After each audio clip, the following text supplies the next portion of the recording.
Look closely at a single tomato, a dried bean pod, a flowering lettuce plant, and you are looking at something the seed companies would rather you never really noticed.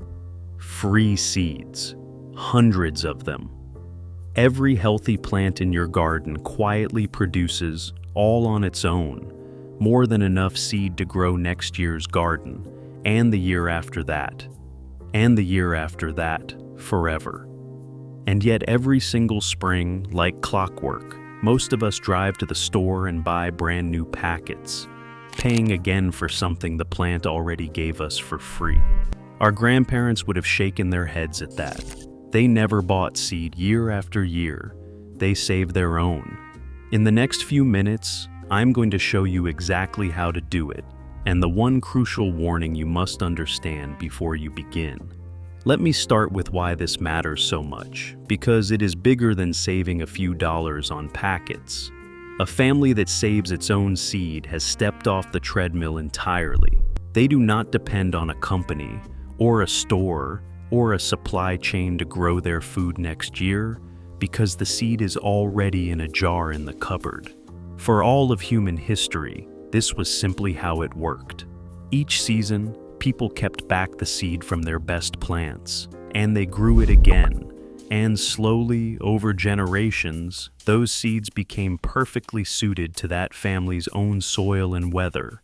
Whole varieties of beans, corn, and tomatoes were handed down like heirlooms because that is exactly what they were. That deep independence was the normal state of things, right up until somebody figured out how to sell it back to us every spring. Now here is the single most important thing I can teach you today. The one warning that makes all the difference. There are two very different kinds of seed in the world, and you must know which one you have. The first kind is called open-pollinated, and this includes all the old heirloom varieties. These seeds breed true. That means if you save seed from a good heirloom tomato, the seed will grow into the very same kind of tomato next year, faithfully, generation after generation.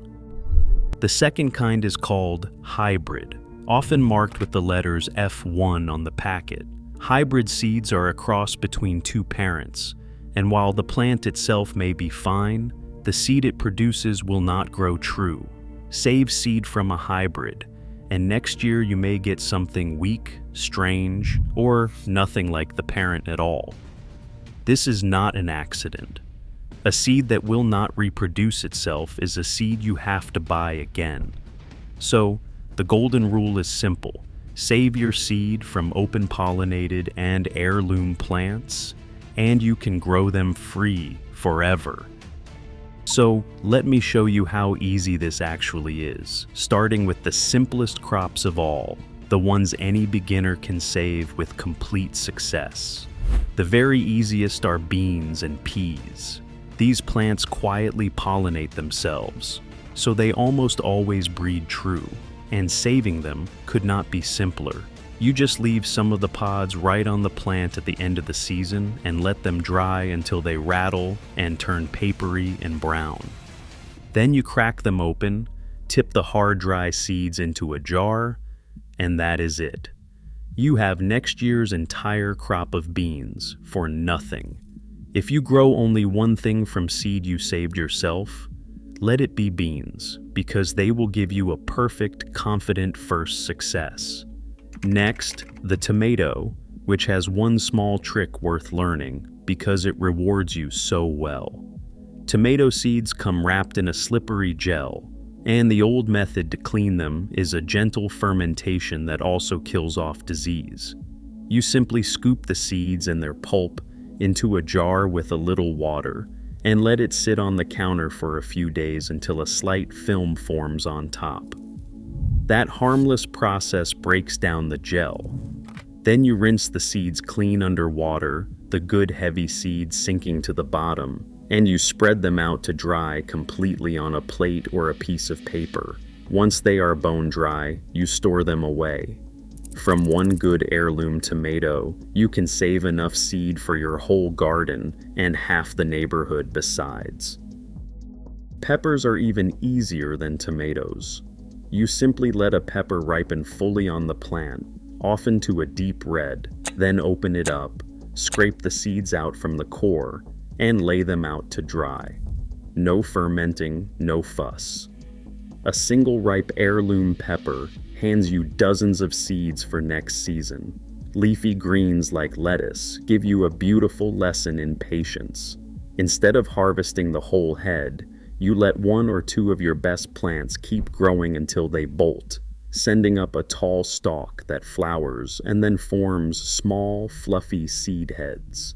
When those dry out, you gently rub them between your fingers over a bowl and collect the tiny seeds.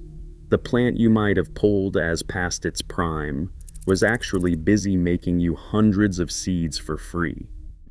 Now, a fair word of caution on one family of plants, so you are not caught by surprise. Squash, pumpkins, cucumbers, and melons cross-pollinate very freely with their relatives, carried by the bees from one flower to another. That means seeds saved from them can sometimes grow into a surprising mix next year if other varieties were growing nearby.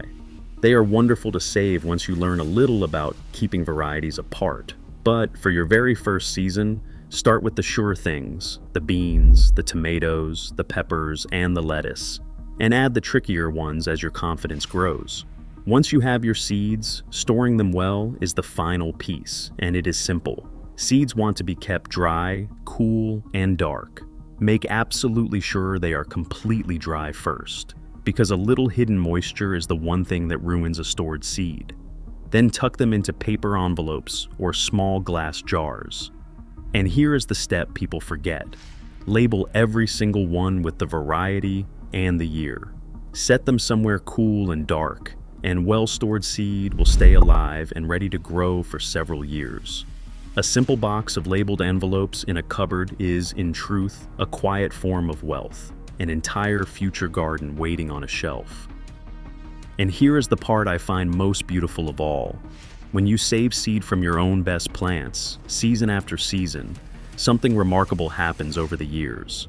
Those seeds slowly adapt to your exact garden, your soil, your weather, your hands.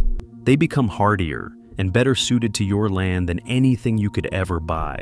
You are not just saving money, you are slowly creating your own private variety, perfectly at home in your own backyard, the way families did for thousands of years. So, why did this skill, once known by nearly everyone who grew food, almost completely disappear?